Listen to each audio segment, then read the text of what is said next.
PSG Fan TV, bonsoir à tous. Joe, bonsoir. Ça, Grand événement. magnifique. C'est notre première victoire de la saison, nos 3 premiers points. Et l'événement, c'était le plus grand match qu'on attendait. Ah bah là, ce Guingamp-Metz, c'était incroyable. Je vois tes yeux quand tu... C'était un match magique. J'ai vraiment été dans la peau de Guingamp. C'est-à-dire que comment voir un match en le vivant dans la difficulté, en se disant est-ce qu'on va tenir le score, etc. Et que tu dis qu'on a un promu en face. Non, c'était compliqué. Oui, on est d'accord, on prend les 3 points, on est content. Et je te dis, c'est bizarre, mais ça m'a rappelé les matchs de l'époque où on galérait, où t'es content de gagner 1-0. C'est quoi, limite, à la fin, on était presque plus content que certains matchs qu'on a gagné 4-0. Mais par contre, parlons football. La manière, ouais non, là c'était compliqué ce soir. C'était dingue parce que quand même, on a senti tout le long du match entre nous, on sentait quand même, au moment de l'exclusion de Diallo, que carrément on allait peut-être perdre ce match et enchaîner une 3e défaite alors qu'on n'a pas connu ça depuis maintenant plus de 10 ans. Est-ce que tu sens que quand même ce PSG, on va vivre une saison difficile cette année? Non, on va pas vivre une saison difficile cette année, pas en Ligue 1 en tout cas, parce qu'on va récupérer nos cadres, parce que les choses vont se mettre dans l'ordre, parce que Neymar a pris que 2 matchs et 1 sursis, donc tout va revenir dans l'ordre. Moi je me fais pas de soucis pour ça. Par contre le début, entre le Corona, entre les blessures, là on a peut-être encore perdu Bernat, tu te dis oui, il y a l'alignement des planètes qui est contre nous, ça c'est clair.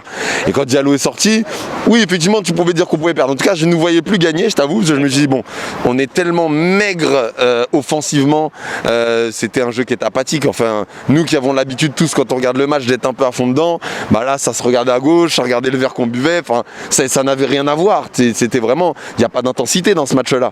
Donc tu dis oui, on va finir sur un match 0-0 et c'est normal.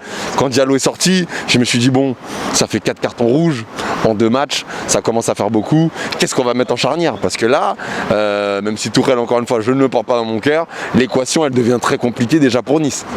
Tu parles de Neymar là, tu l'as cité tout à l'heure parce que tu es content qu'il en ait pris que 2 finalement. Ça en dit long. Oui, ça en dit long de cette suspension. Mais je te rappelle quand même qu'il y a quand même notre effectif se décime tout doucement. Bon, il y a le Covid bien sûr. Faut pas me le rappeler. Et Paredes, il en a 2. Ouais.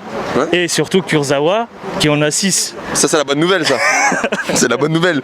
Kurzawa il est nul, il en prend 6, c'est très bien, merci. Vous pouvez pas lui en mettre 10 s'il vous plaît? Parce qu'il est nul. Donc non, blague à part, parce qu'en plus je dis ça, mais même Bakker il a pas été fou ce soir, mais voilà, Kurzawa pour moi il mérite pas d'être dans notre effectif.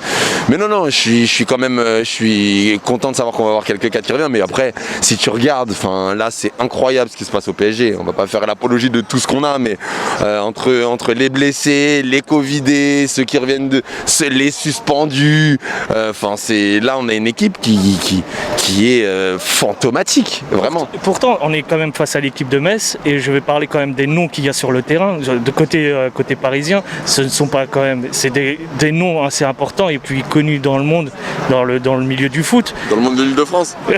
Je suis bien. Ouais, t'es très dur, mais normalement on devrait avoir un jeu, quelque chose qui permettrait quand même de lutter ou enfin de gagner assez aisément face à une lanterne rouge. Oui, alors t'as raison, si tu prends les noms, quand par exemple t'as un Draxler, t'as un Di Maria, t'as un Sarabia, t'as un Icardi, les noms te disent oui, tu dois gagner facilement contre Metz. Alors il y a 2 lectures à ça, soit tu te dis que t'as des coachs qui n'arrivent pas forcément à concerner, à transcender ton effectif comme il se doit, et moi je le pense sincèrement. Là, c'est Tourelle que tu voilà, donc ce serait plus Tourelle, mais pour son crédit, il faut aussi dire qu'on n'a pas une préparation physique qui est normale, on a des joueurs qui ne jouent pas ensemble, qui n'ont pas d'automatisme.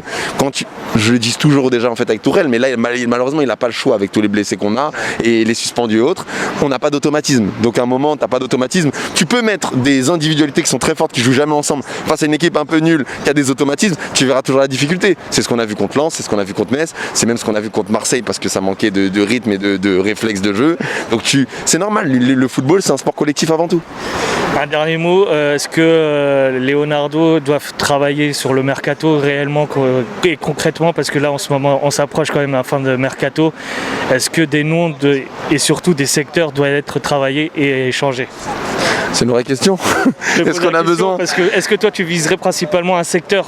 Là, si on devait y avoir qu'un seul poste, lequel tu viserais pour toi essentiellement? Maintenant qu'on a un arrière droit, si je devais viser un poste, enfin ce serait une ligne, c'est le milieu de terrain. parce que la dernière fois qu'on a eu des milieux de terrain, pour moi, à un haut niveau, au niveau du PSG, c'est-à-dire donc le top 5 mondial, c'est clairement, voilà, c'était Rabiot, ça a été Matuidi, ça a été Verratti. Et ben voilà, depuis, et voilà, et Mota. Donc toute cette époque qui a 7-8 ans, voilà, maintenant il faut absolument que sur cette ligne-là, on recrute. Donc ramenez-moi des milieux, parce que c'est ce qui nous a fait défaut contre le Bayern, c'est ce qui nous fait défaut pour passer la ligne avec Neymar, etc., pour qu'on puisse créer du jeu. Ok, ça marche. Moi, je te remercie, Joe. Merci.